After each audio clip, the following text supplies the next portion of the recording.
This wondrous episode contains adult language, mature situations, post-apocalyptic toxic jungles, beautifully designed skycrafts, mischievous fox squirrels, powerful female main characters, and Hayao Miyazaki's greatest work. Listener discretion is advised. Episode 295, Miyazaki's Masterpiece Manga. Hello everyone, and welcome to another episode of the Spiraken Manga Review, some podcasts and varying reviews about connecting enhanced narratives. This is your host Zan, saying konnichiwa, aloha, buongiorno, and what's up? This is one of the most powerful episodes of the podcast because soon, very soon, it will be our 300th episode. And more importantly than that, it will be our 10-year anniversary. 10 years since the Spiraken Manga Review started. Can you believe it?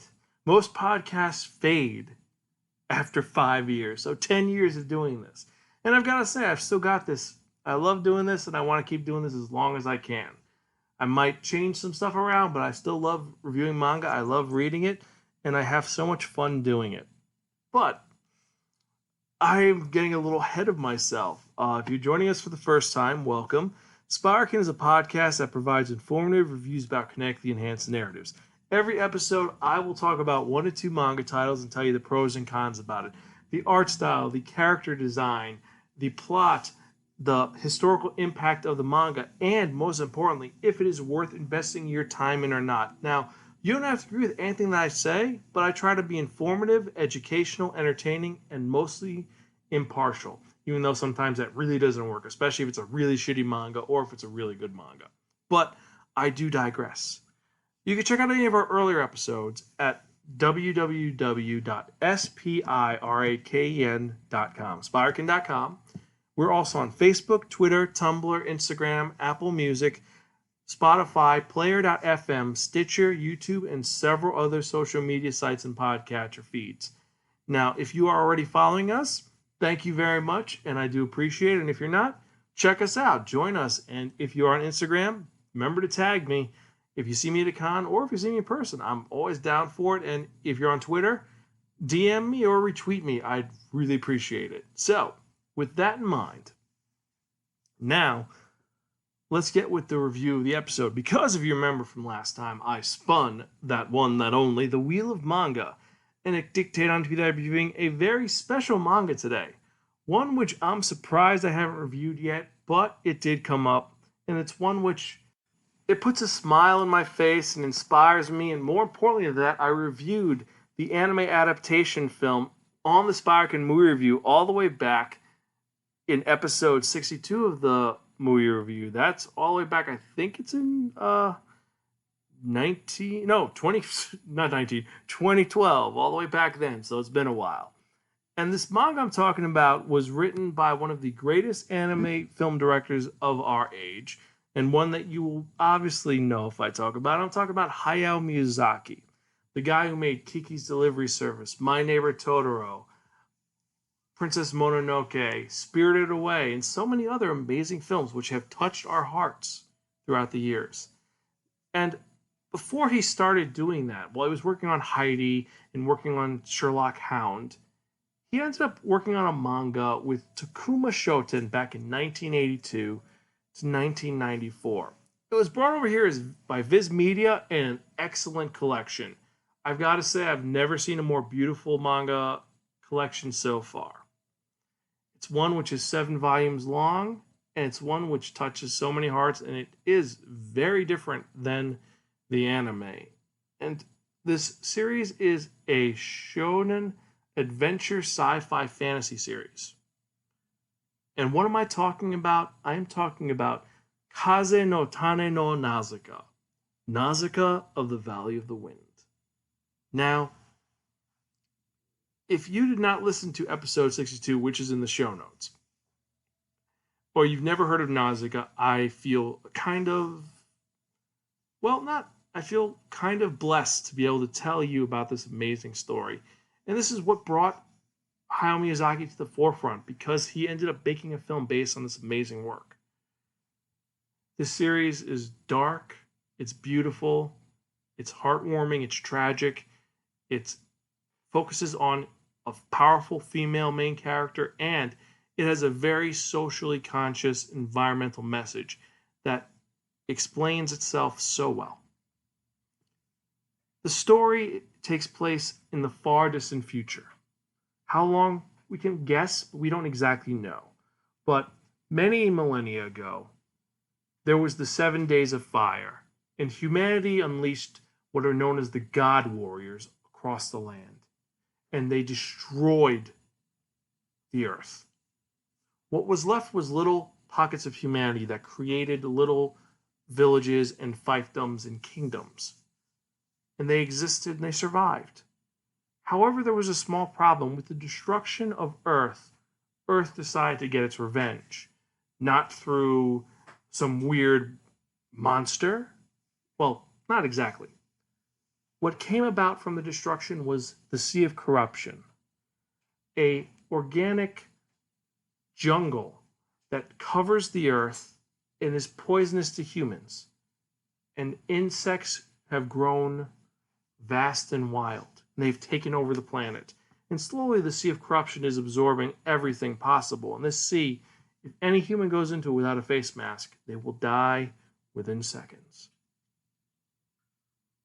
And our main character, Nausicaa, is the princess of the Valley of the Wind, a state of a once famous perpetuary called Eftel. So pretty much it's a small fiefdom of a city which is part of the Tolmekian army and the Tolmekian Empire, which is a warlike nation, and this country is part of it. It's not even a country, it's the size of a small town. However, because of its location, the winds blow all the evil toxic spores away from this country so that it is safe and people exist.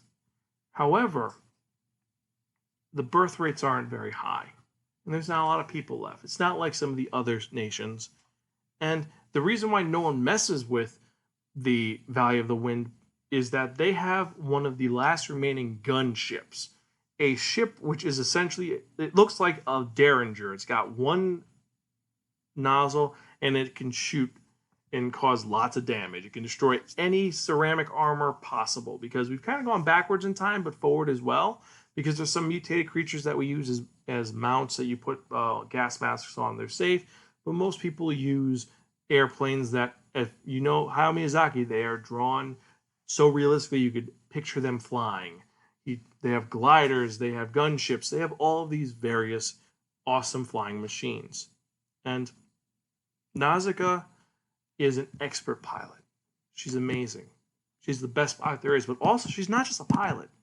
She's also the princess who is willing to work with her people. She is polite to them. She knows everybody's name. If there's work to be done, she doesn't delegate. She gets her hands dirty with it. When you open the manga up, she is exploring the toxicness of the Sea of Corruption to get an Omu shell, because an Omu died. Omus are these very big bugs that cause lots of problems that are actually more sympathetic than you think. And she sees one of their shells and she ends up taking a piece of it, not for some prize. No, she's going to be using it. She's going to be using it to make a new cockpit for one of the ships. She's using it for someone else, not her own benefit. And she's also picking up plants to make this great experiment, because she's trying to figure out what's going on with the toxicness of the plants and how could she fix it. Because she's trying to also fix her father, who's dying. He's been infected by the spores and he's just getting this very slow death. And as she is doing this, she meets an old friend, Lord Yupa, the traveling swordsman warrior who travels from city to city and country to country exploring. He gives her news and he gives her new pet, a small furry creature known as a fox squirrel that she names Teto. And in one of the most adorable scenes, you find out that Lord Yupa saved this little creature and he's going to give it to Nausicaa. And immediately when the little creature sees Nausicaa, he lashes out at her and bites her finger. Now, most people would go screaming, ah, and throw the creature away. Nausicaa lets it bite and relax because it realizes she is not a threat. She doesn't like fighting. Now, from here, it gets more different because later on, a ship crashes into the Valley of the Wind. And the problem is that this ship contained a prisoner from the Tolmekian army, from Pejite, one of the neighboring countries. And this prisoner, the only survivor who's dying slowly, tells Nausicaa, take this, small circular device, destroy it. They can't get a hold of it. They take it, they remove it. No one knows what happened. And now, the Tolmekian army shows up to the crash site and sees that their men have been buried. Someone had to have been here, but who could have done it? They don't know. So they fly immediately to the Valley of the Wind to see if they know what's going on, and they cause some problems. They actually go into the city and they proceed to assassinate the king because they are douchebags.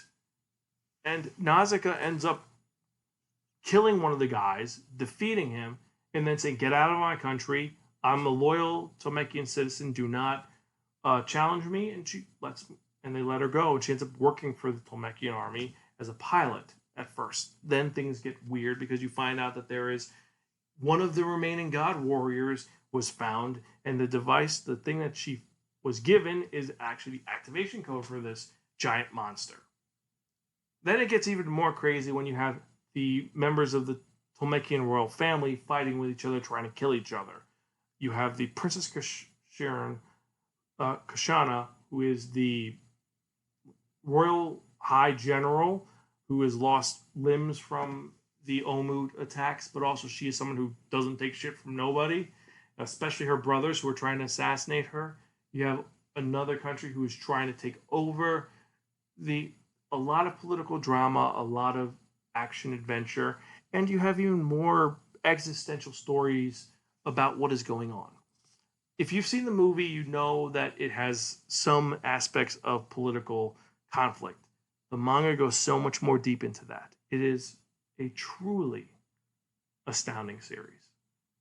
The art style is a little unpolished when you see it, unlike the modern manga where it's done with computers. It's done by hand, so it's a little rough, but I gotta say, they're all imaginative, they're all glorious, and they look phenomenal. There are scenes in the manga which you just want to print into a big print and put on the wall.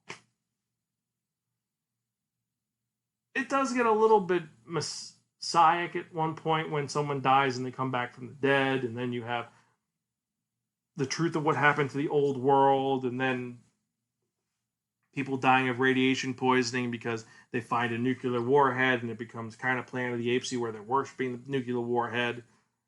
But the story is astounding. And it's something which is very progressive for its time, because in the 80s there weren't a lot of female protagonists of this caliber. Yes, there was Cutie Honey. Yes, there was Magical Girl Sally. Yes, there was Oscar from Rose of Versailles. There was never someone like Nausicaa, a woman, a sci-fi hero who kicked ass but also had the heart of a true ruler. Now, while I would love to go further into this manga, and I could for hours on it, I think I'll leave it up to you to check it out. Now, if you want to find it, the box set is available for $70 at most bookstores. And if you go to a con, you can get it for probably $50 if you know what you're doing. It's a worthy investment, and it's definitely something which is worth any collection possible. I want to give away one set, but I'm not going to, because this is something which you should get on your own. I'm going to keep and hoard mine. So, that's me being a little greedy, but with that in mind, you could probably guess what I'm going to give this. It is a really, really, really fucking cool. If you don't read this now, your brain will freeze, your eyes will slow up, and your soul will be forfeit. Not to the great Zomagustar, but to the evil god warrior who calls Nausicaa Mama. And that's actually a thing in the story. So yeah. I guess So thank you guys for listening. And if you have any questions or comments or concerns, you can email me, zanspiraken.com. The random question of the day is going to be, do you think that Nausicaa is as good as it is, or is it overrated? Let me know, zanspiraken.com. So with that in mind, let's get to the part you've all been waiting for. And what am I talking about? I'm talking about that one, that only, the Wheel of Manga!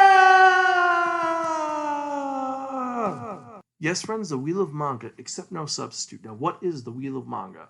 The Wheel of Manga is a Wheel of Fortune with 10 slots on it. And I've assigned a manga title to each of the 10 slots. So I'm going to spin that one, that only the Wheel of Manga, and whatever number it lands on, that's where we're reviewing the next episode of the Spiraken Manga Review. And I'm excited because I've got some great titles on here. And we are so close. So close. We are within a week and a half of getting this episode. So let's spin and see what we're going to review.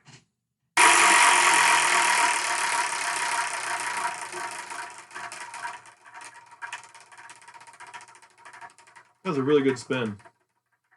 Number 6.